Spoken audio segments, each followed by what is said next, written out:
वैसे नहीं हो सके, ऐसे ही ऑप्शन दे देंगे।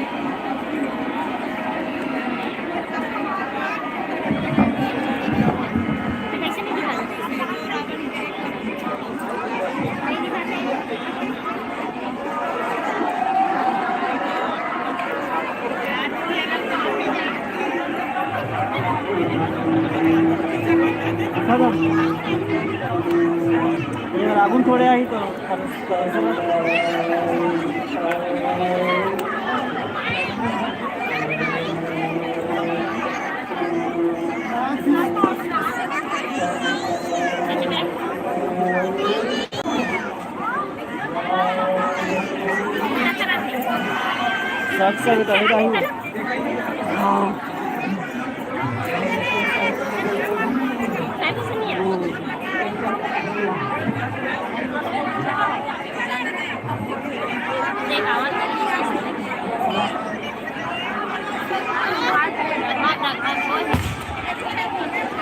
हेलो,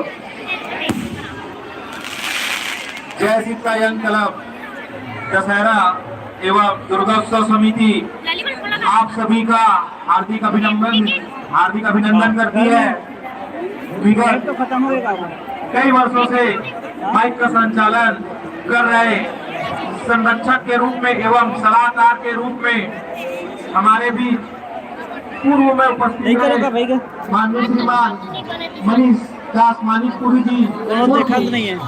बाबा मानिकपुरी जी कुछ दिन पहले ही उनका देहांत हो गया था।